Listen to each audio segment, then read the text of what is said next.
Alright, another response video to Anekantavad. Yeah, I got another video in the cooker on this value subject, so we're probably lagging behind a bit. I mean, I think I've made my point, and so his point, I'll just read these two comments and get to this. So this asshole, Simon Ashton, whose real name is some sort of 66 something shit fuck brain, 66 smashy, this weaselly turd piece of crap commenter. Yeah, just so brilliant. Anyway, the reality map, it's just fucking hilarious. He's even drawn out a diagram on a notepad. And what have you done, shithead? Where's your contribution? Where's your argument that I can just rip to shreds? And I will do that. Give me your theory of reality, okay, in any form, whatever. And I will actually look at it and show it to be a piece of shit. Where you do nothing, you say nothing, you refute nothing, you argue nothing. There's 3 fucking points made in that map, okay? 3. Alright, the rest is left a little bit ambiguous. Because that's an argument for a later video. But I mean, the 3 points that are just so decisive in this argument are unintelligent design, replication for the sake of replication, and gladiator war, which basically means the best murderer wins. So we've been in a murderer contest for 4 billion years, essentially. And we're the product of a best murderer contest. That's the truth here, fucker. Do you have some other theory? I'd love to fucking hear it, and mock it, and ridicule it, and show it to be the complete fucktarded ass-white piece of shit that it will be. Alright, so shit for brains, why don't you put up, you little fucking turd? Well, you weak ass little shit talking turd. Why don't you put the fuck up or shut the fuck up? Ha ha ha ha ha. Destination catastrophic failure. No, that's a lie, so you can't even get it right. Destination futility and waste. Yeah, waste. Something you wouldn't understand because you are a fucking waste. Okay, you couldn't understand the word waste because you would have to sit there and flush yourself down the toilet because you'd know what you are. You fucking shit-talking piece of goddamn crap. Anyway, so Anekantavad responds rather generously. Well, at least it's coherent and might be a bit of a tough nut to crack. Well, that's fucking true, ain't it? Oh, that's right. Yeah, reality, the origin of the species, isn't exactly a great fucking story. It isn't really got a bunch of purple unicorns in it and spectacular cosmic missions. Yeah, there doesn't seem to be any cosmic mission whatsoever described in the origin of species. Yeah, that's right. It does seem like it's a very narrow mission, which is kill, kill, kill, kill. I allow that this is, but ultimately all the points he raises are diversion from the main point. Well, again, I don't know really how you can divert from the real road, so that's sort of bogus. But really, you want to go on a side street. Yes, going to your side street, in my opinion, is a preposterous diversion from reality. Okay, so the main point I'm trying to get at, okay, and his point is that it's about this qualia crap. And it's about mind control. Somehow, you have a thought, and that thought will somehow change the fact that you have a broken leg, or that you have cancer, or that, a lion is chewing on your nuts. And I say that's all bogus. So this is all we're going right back to his Buddhist core. And somehow, he thinks the Buddhists really are, like when they set themselves on fire, he thinks they really are in nirvana. That they're really having a good time. And I would argue that no, they've spent 20 years practicing how not to react. And so all they're doing is not reacting. They're not flailing and screaming, but they still have a broken leg, kind of thing. I mean, go look at the videotape of Joe Theismann getting his leg broken by Lawrence Taylor. Go look at it. Okay? Joe Theismann, tough fucker. Great career as a football player. Willfully playing the game. Really knew the risk. Okay? But yeah, when the shit hit the fan, okay, he screamed like a woman. No offense to women. No, he'd scream like a Gary, okay, would, if his leg just went backwards on him. And it hurt like motherfucking hell, and he reacted, and that's what happens. And it's not gonna, he couldn't make the pain go away. You could cut his vocal cords and cut the sound off, and that would make it seem a lot less bad, right? Everybody would have said, oh, it's not so bad, there's nobody screaming. I mean, it looks like he's screaming, but there's no sound coming out, so it wouldn't be so bad. You know, we wouldn't have the same visceral reaction. And then if we'd like give him a little Novocaine in his arms and he couldn't flail his arms anymore, well then he'd look even less like he was suffering. But the fact is, he'd still, if I cut his vocal cords and give him Novocaine in his arms, we'd know that he's still got a broken fucking leg. That his leg is still going the wrong fucking way. Okay, and then it hurts like hell, and he's having one hell of a bad day. And all the will crap and all this other bullshit isn't going to change the fact that he's having one motherfucking bad time.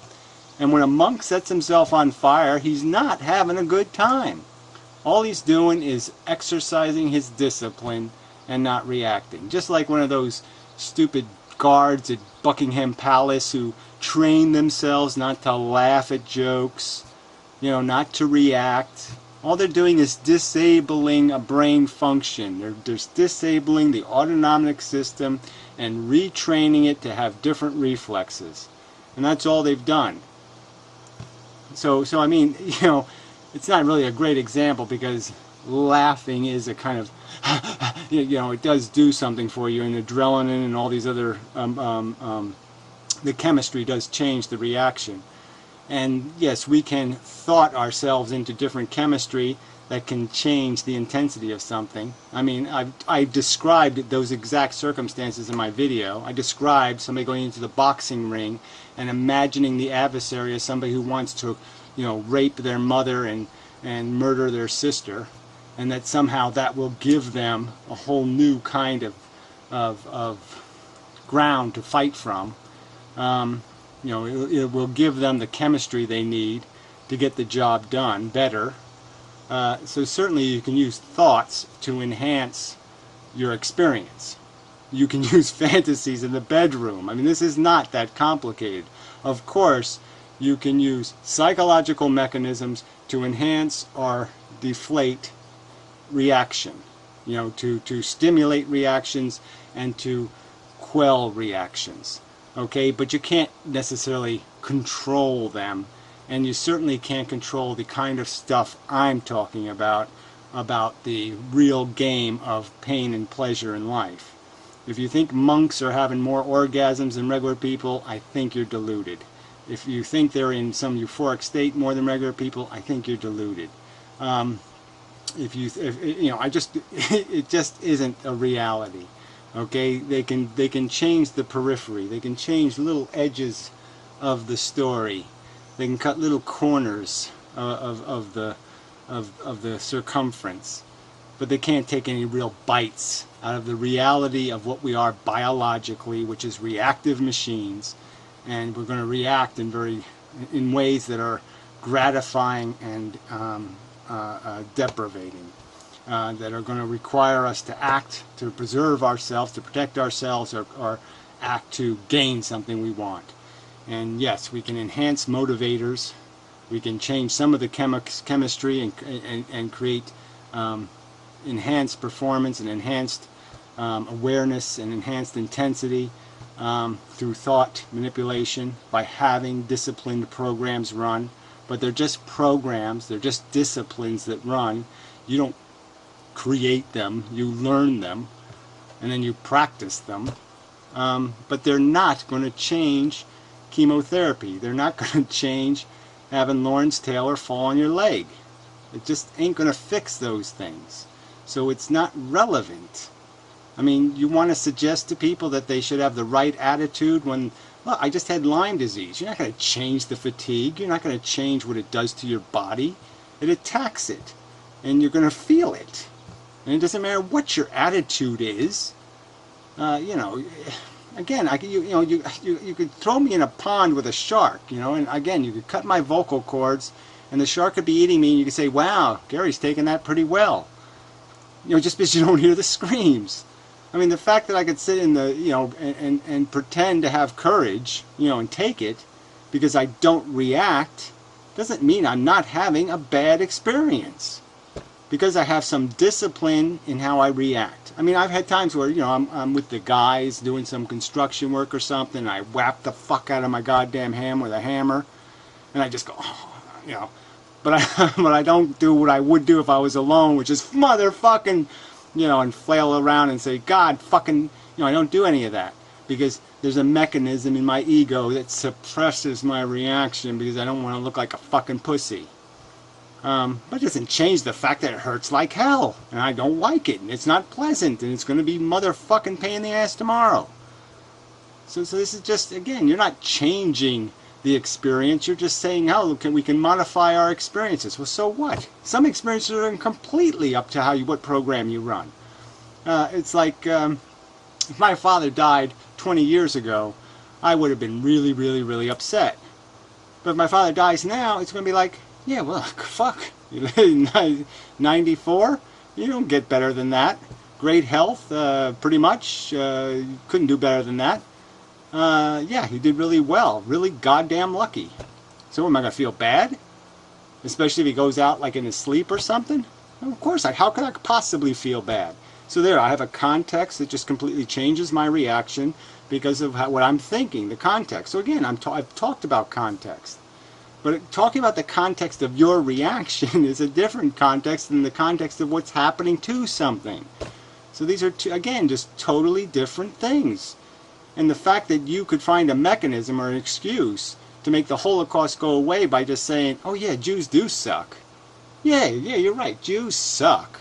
It would be better if all the Jews were dead.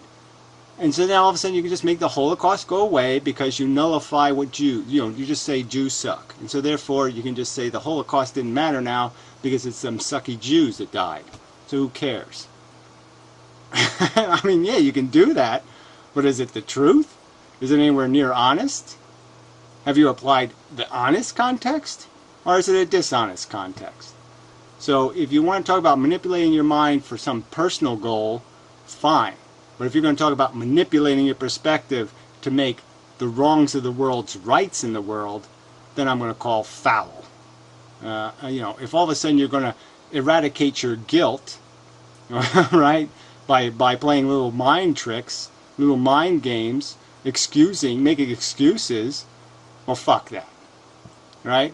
If you're not going to be accountable because you can play a mind game to destroy accountability, fuck that. So this whole thing you're talking about is much more dangerous than anything I've ever talked about. This whole play with the fucking truth, this is what you're basically suggesting. Pretend that you don't have a biology, that your biology has instinctive reactions, and instead learn how to repress the natural reactions and have a completely unnatural reaction. And you're saying that's doing it the right way, the Stoics way. Sorry, no sale. So anyway, I'll play this video. Sorry, that was a long preview. Gary, thank you for your video response. Well argued, well presented. I disagree with a lot of it, but I don't really want to get into the disagreements because most of them don't really have much to do with what I'm discussing with Bella Goes to Hell. My exchange with Bella is concerned with positive or negative experiences themselves.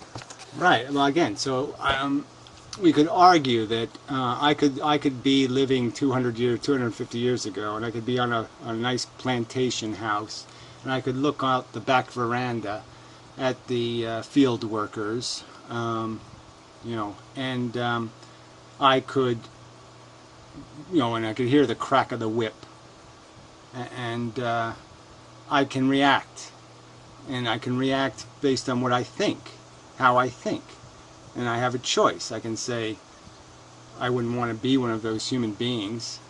It's pretty disgusting that I'm having this comfort at their expense. This is just wrong. I feel really uncomfortable and sick, and I'm just going to go home because this sucks. Or I can just negate it and just say, well, they're stupid. You know, they're just animals. You know, they're barely dogs. You know, they shouldn't treat them that bad because even dogs deserve to be treated better than that. But, yeah, well, whatever, you know. Good luck, bad luck. Should have been born white, you know. Yeah, guess you did it wrong. Yeah. You know, and I can go have a glass of wine and be an asshole. Yeah, we can do that. We have the choice to play games with our brain and create bullshit. I'm just saying that the real thing we're trying to do, though, is to be honest. Let's evaluate what we're looking at and say, what really is it? Is its value being created by my addiction? Is the fact that, like, say, The Sopranos, a show I never watched, but let's say I love The Sopranos, and I love watching it, and I just couldn't wait for episode year 17 or 19, and I was just so disappointed when they stopped at whatever, 45. You know, because I'm so caught up in it. Am I fairly judging its value to the world, or its impact on people in general, whether it was good for people or bad for people, whether it gave them more insight or turned them more nihilistic assholes, or am I just viscerally reacting based on what it did for me emotionally? I mean, there's a difference between how we describe things in reality and how you describe them for yourself. You know, I like meat. I know not to eat meat because I have a context that tells me it's wrong. So I don't do what I want to do because I know what I want is shit. Is that complicated? And that's being honest. That's not being dishonest. That's being honest. The truth says my opinion is bullshit. My preferences are bullshit. And things have to be evaluated outside the realm of how it impacts me. And if all you're going to suggest to people is just find a philosophy that makes it easy for you to skate through personally, well, like I said, that's just nihilist. That's just complete asshole behavior. Because all these other sentient beings are important. And you're skating through is essentially voting for the chaos and the crap and every bit of bad thing that exists. You're just sitting there saying, leave it. I vote for it. You're voting for the bad to exist if you do nothing to prevent it in the future. Not the causes or catalysts of those experiences, but the experiences themselves, the qualia. And given that, well, another thing, yeah, just understand this qualia crap. Like I said, they only comes in two versions, right? I mean, there's negative qualia and positive qualia. There's good experiences and bad experiences, and then there's those ones down the middle that who cares about figuring out what side of the fence they fall on. I don't really believe that it's possible for anyone else to experience my qualia. I'd like to hear an argument that counters that, by the way, if such a thing exists. I've never actually come up against an argument where someone says they can actually be on the receiving end of someone else's qualia. Yeah, whatever. I mean, this is like saying, you know, there's 7 billion pool tables, and one pool table says, oh man, when a ball goes in my pocket, it's super cool. You guys don't even have any clue whatsoever. I mean, okay, you want to say you have magic qualia. Fine. I think it's a preposterous theory based on no evidence. I mean, obviously, we don't experience exactly what each other experiences. All right, everybody doesn't have the same thing when they have a migraine headache. Everybody doesn't have the same thing when they have anal warts. Everybody doesn't have the same sensations, the same tolerances, the same sensitivities.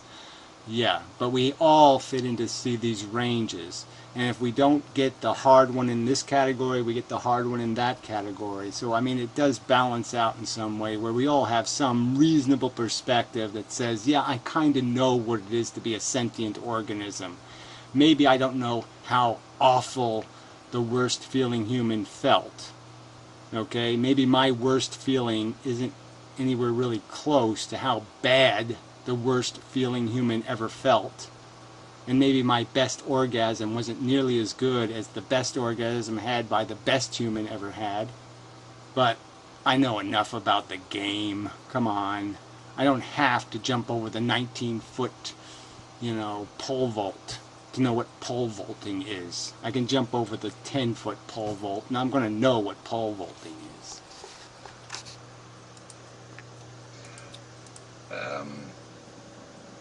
I can imagine maybe somebody could plug into my organs, like my eyes and my nose and my ears and stuff like that, and have wires running over to electrodes on their heads. They might be able to see what I'm seeing in my eyes. They might be able to hear what I'm hearing with my ears, or smell what I'm smelling with my nose, or whatever. But the positive or negative value that I put on that, the spin, as it were. Yeah, well, the spin isn't what we're talking about. So I guess I just don't understand. The spin is some secondary reaction. So, I mean, having the experience is one thing. So, yeah, somebody breaks my leg. I go through the sensations of having a broken leg.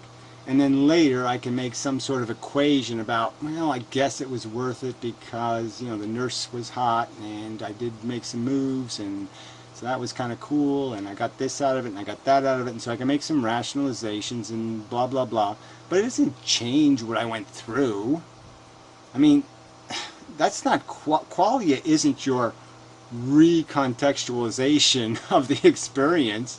That's not qualia. Qualia is the experience. And when you had the experience of having your leg go the other way, it wasn't good. The bias that I put on that. I cannot imagine any circumstance under which they can actually do that. I would like to... Yeah, well, look, again, I wouldn't go to, there's people who go to prison, they have no life, they're bums, they're creeps, they're shitheads, and they're willing to go to prison, and, just because someday they might get out and they might be able to rape some new woman. I mean, they do things because they're horny for it. They have some prospect of need and lust, and yeah, they'll fight for it to get what they want. Okay, what do I have to understand about that? What do I have to respect about that? There's nothing I have to respect about that. It's not a qualified opinion of worthwhileness because some asshole's willing to do it. Because some asshole's willing to do it. Because a bunch of assholes will show up at a store at the same time to get Cabbage Patch dolls and kill each other to get the stupid dolls. I'm supposed to think that's rational or respectable? No, it's stupid. If an argument is out there that sort of challenges this point of view, I'd like to hear it, but I can't imagine such an argument existing. Well, I don't know. I don't know why you can't imagine it. Again, you're saying you're extra special. You're outside the realm of the common, average human mechanism. Yeah, well, I think you're making the extraordinary claim. So maybe you should give me some reason to believe any of this mush. That you have special consciousness? Sorry, no sale. Now, that's central to the exchange that me and Valerie Rose to Hill are having. I asked her somewhat rhetorically, but I'm going somewhere with this rhetorical question, whether or not it's possible for the will to intervene. The will, which is a program built out of a principle or an idea that you became exposed to, that you develop in your brain, merely as a function of logic or a function of tradition or a function of a religious discipline or wherever it comes from, an ambition. That's what the will is, okay? Some sort of program. In the process of experience, to manipulate or to influence the value of qualia. Yeah, right. Again, so we're still back to this thing. So he's saying basically if he has the right mental attitude, sticking a pin in his eye won't hurt. He'll have nirvana wonder, it'll be all wonderful and great. It won't be a negative experience in and of itself. Or is he saying that later, in contextualizing the experience, I'll say, well, God, I got paid $1 million to do it on the Be a Fucktard show. The Be a Fucktard show paid me $1 million just to stick a needle in my eye. It made a little tiny hole, a little bit of water came out. Yeah, it hurt like hell for a minute, but I got over it in like 10 minutes. You put an eye patch on, no problem. And I got $1 million for it. So hell yeah, all win for me there. Huh? Is that what you're saying? Are you saying, is it like, would I do it for $1 million? You know, contextualization, that's somehow a qualia thing, that I changed the qualia of the experience because I knew I was going to get $1 million for it? No, it's still going to hurt like hell. In other words, can the intervention of human consciousness, or consciousness really, it doesn't have to be human, I suppose, just consciousness, just the will, can the intervention of the will manipulate the value of an experience? Yeah, it can manipulate the value of it, but again, to what extent? You're going to say you're going to have triple orgasms or something because you're going to do it a special way and through a special discipline and a special mental process, or you're going to have, but again, obviously we can change our focus. We can change how we appreciate something. If you go to a museum and you have 10 hours to go through the museum, it'll be a much different experience than, oh, we got 45 minutes. Right? Big fucking difference.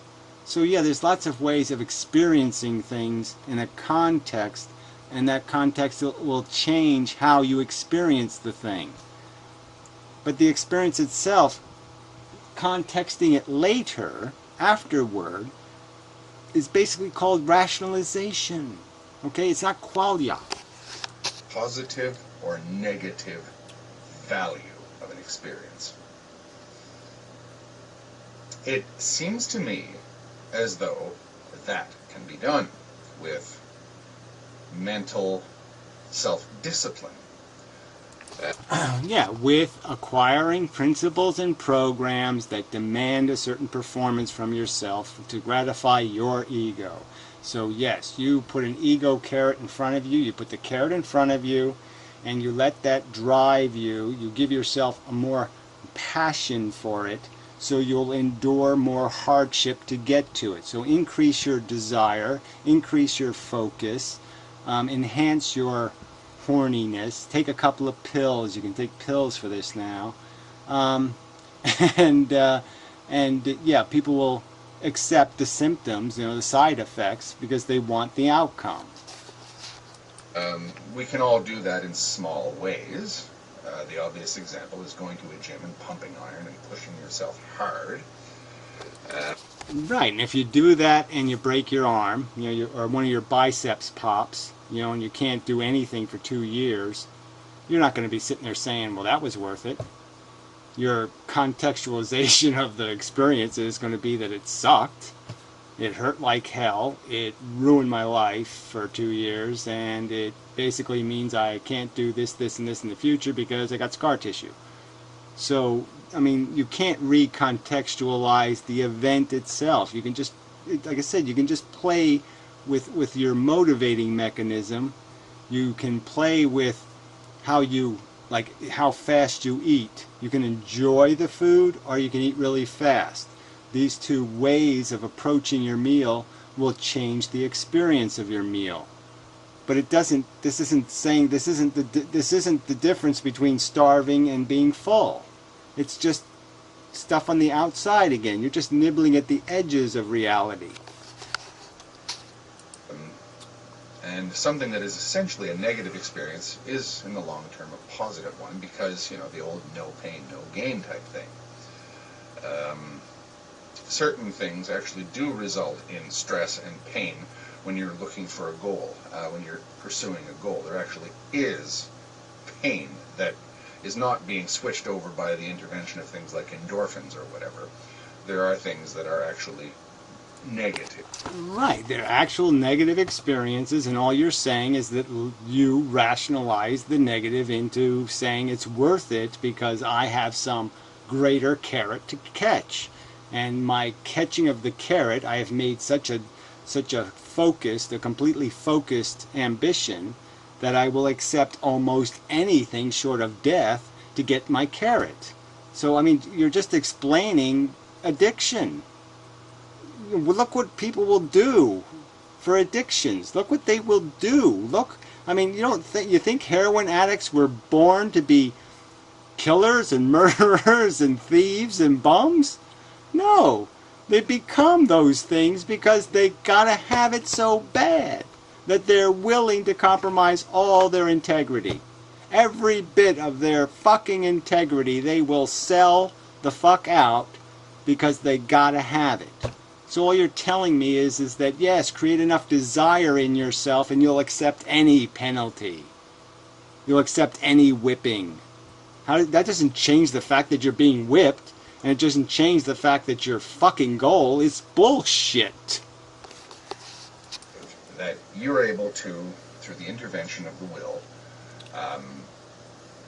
either reduce the negative value of them or turn them into positives.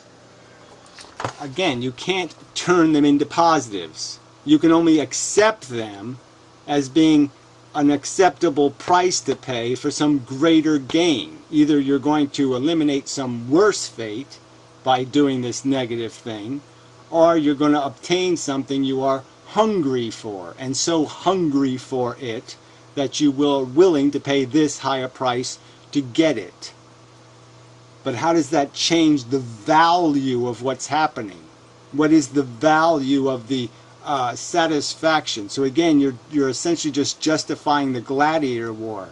You're saying the one satisfied gladiator, the one gladiator who sits there on Victory Shit Hill, saying, "I am king," with the mound, with the field of decapitated heads and arms and disembodied bowels and all the other shit laying on the field.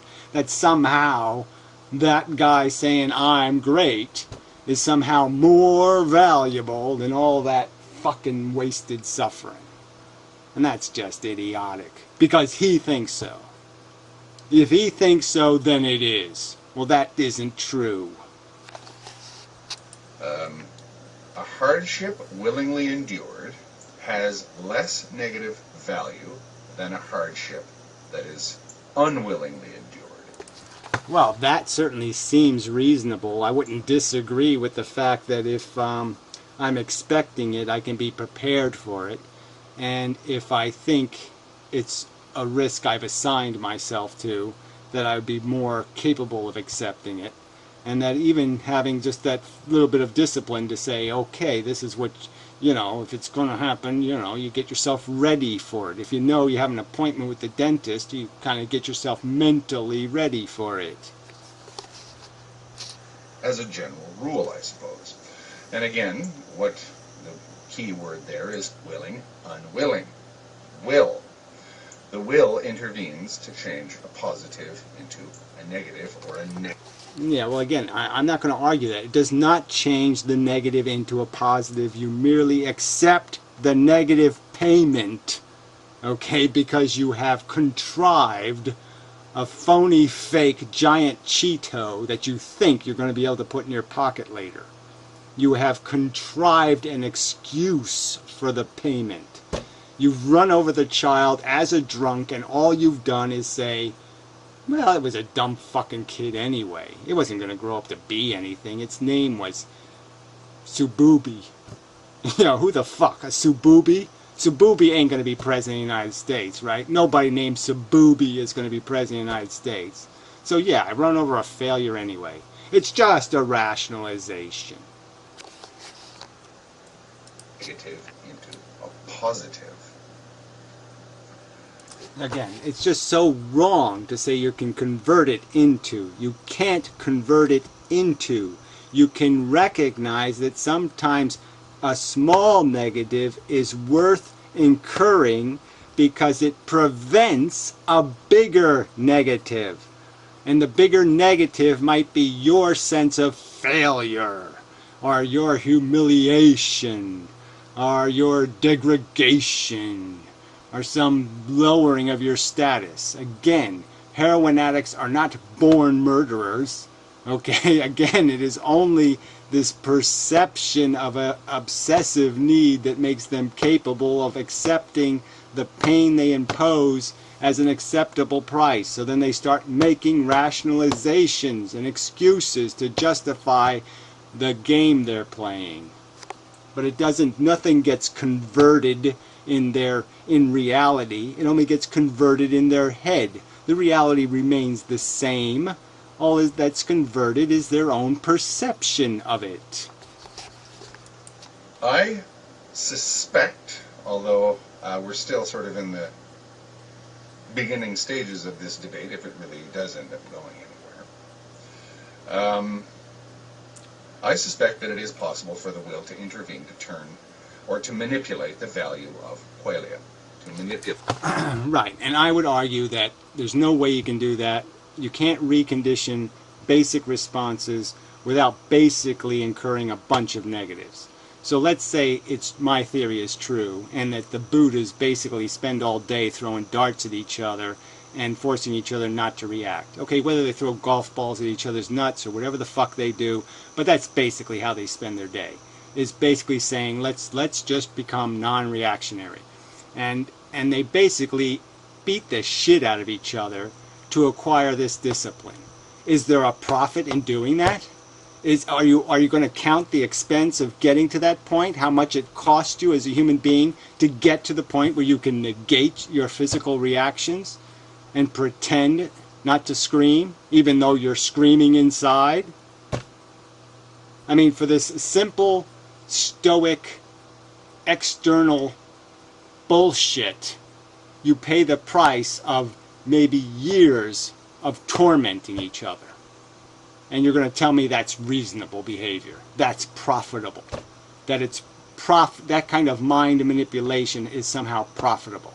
I'd say it's just as unprofitable as what was that stupid crazy Nixon burglary guy, who went to the junkyard and ate the rat, just because he wanted to get over his fear of rats. I mean, you have to count the unpleasantness of the reconditioning as part of the price you're paying for your immunity to the reaction. The experiential outcome of qualia, the value that we place on qualia. I guess the point I'm making is your cure, in my opinion, is worse than the disease.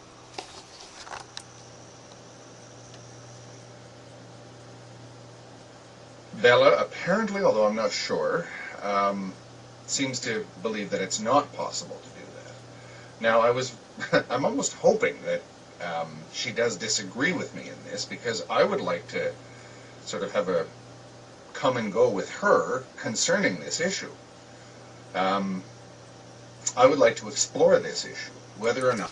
Yeah, well, I don't think she's going to tell you that there's any realistic prospect that the average person is going to be able to enjoy, let's say, she had gallbladder surgery without anestheticism, okay, and just find it a completely tolerable and acceptable experience without having to go through some training discipline ritual, okay, of pain negation that will be decidedly hard work. You will have to invest a ton of pain and discomfort to acquire your ability to say, I don't feel that. That doesn't hurt anymore.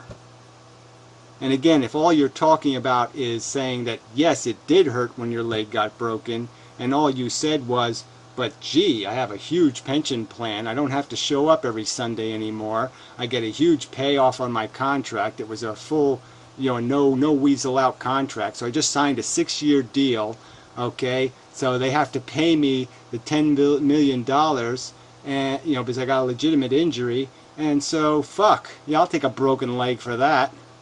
But it doesn't change the fact that when he was screaming on the field, okay, that he was in goddamn bad shape, that he was in a place he didn't goddamn want to be. The will can manipulate experience and manipulate positive, negative value. That's all that this exchange is about. I hope that I've made that clear to her. All the rest of the stuff, while admirable and interesting, is beside the point. Well, I'm sorry. Besides the point is the reality of whether or not there's any accomplishment in wasting this suffering that you're negating, saying you somehow made go away in retrospect. Like somehow you erased it. It did exist, but now I erase it because I'm just going to apply some kind of silly rationalization or context to say it was worth it. Well, the fact that it was worth it, it can only be made. The only way you can make it worth it is you have to have some rationalization or some rational theory that negates the negative quality because there's some greater negative prevented. So the fact is that I broke my leg. I didn't go on the plane I was going to go on the next day, and I find out that plane crashed and everybody got killed. So yeah, I say, gee, I win. I had the minor thing of the broken leg, then I avoided the major thing of having being decapitated in flaming horror. So yeah, I won. Even though I lost. And I won because that's the way life works, okay? Is that it's basically just comparing shit to shittier.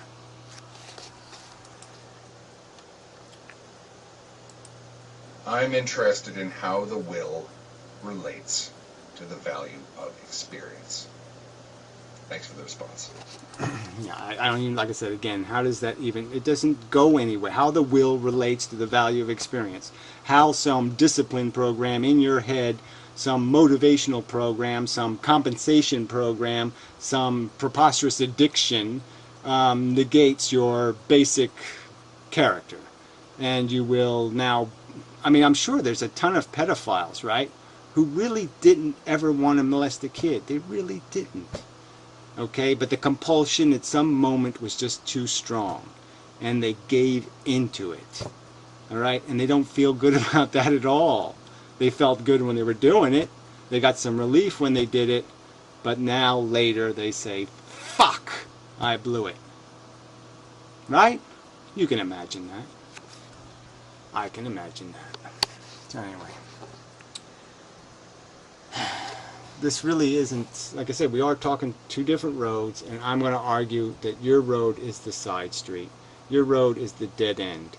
You're not going to negate syphilis. You're not going to negate smallpox. You're not going to negate polio. You're not going to negate the hard, nasty shit that happens to human beings by playing some silly mind game where you just rationalize it away.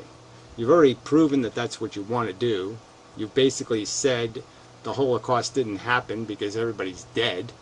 So as long as the victims are dead, there is no fucking problem.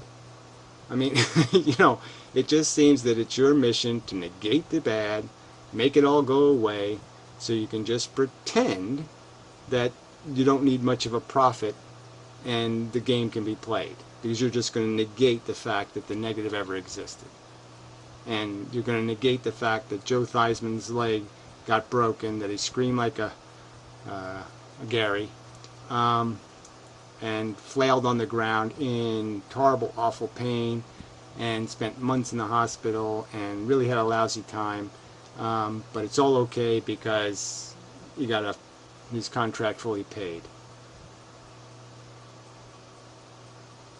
Sorry, no sale. So, till next time.